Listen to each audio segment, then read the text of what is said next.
The first consultation is between Lucy Cooper, the plaintiff, and her attorney, Ms. Pelisa Jojo. Okay, hi Mrs. Cooper. Thank you for coming in today. Thank you, Ms. Jojo. Okay, so you are here for a divorce matter. Yes, woo. Thank you, Jesus. So how long have you and your husband been married? Me and my husband have been married for 13 years. We got married on his birthday, worst mistake of my life, on the 18th of May, 2005. Right, okay. And then do you have any children from this marriage? Yes, we have two beautiful children. John, who is 7 years, and Tandy, who is 12 years of age. Okay, and what community system did you guys get married in? He was broke. He's a musician, so I was like, I'm not playing with my money. So it's out of community with no accrual. Right. And then what is your occupation? I'm an accountant. Stupid accountant who got married to a stupid singer who makes no money. Okay. Are there any assets in the marriage that would... Everything is mine. The house is mine. Like in jail, there's no money. He is a liability on his own. Okay. Has your husband committed any adultery? He has a band apparently. 30-year-old man with a band. He has these little groupies that send me videos and pictures of them together. So I don't know the extent of their relationships. But you assume he is? Yes. Right. And do you and your husband currently reside in the same household? Okay, let me tell you about that. So he's a band person, and then he is an alcoholic. He wears these glasses all the time to try hide the fact that he's drunk. And he's very abusive when he's drunk. So he used to beat me up. And he beats the kids like we were punching bags when he's drunk, when he comes back from his gigs. So then I got a restraining order because I just couldn't take it anymore.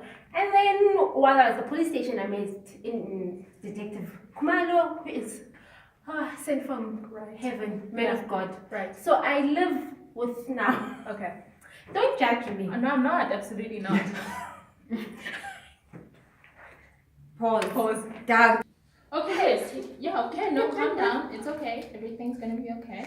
Okay. So Detective Kumalo. I've been living with him for 8 months because he like rescued me. He's my knight in shining armor. Right. So I've been trying to get the kids back, but every time I go there, we fight and he threatens to shoot me. So like. Okay.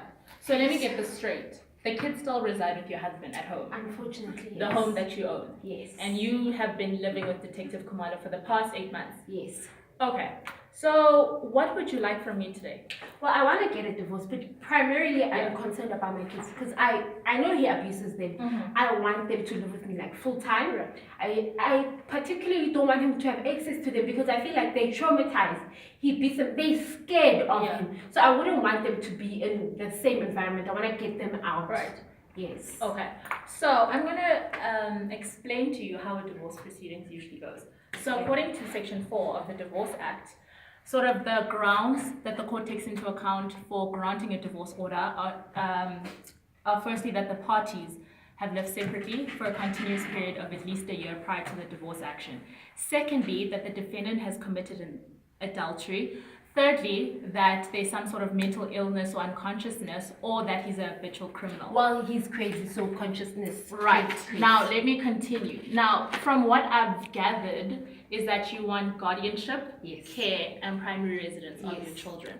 Right. Now, when the court takes that into consideration, they need to also ask the questions such as the nature of the personal relationship that the children have with the parties, and who would it be best... Wait, pause. Okay, so as I said, those are sort of the factors that the court will take into account: the nature of the personal relationship that you would have with your children and that your husband would have with your children. Ex, please, not my husband too. Excuse me, ex-husband, well, not yet, but yes.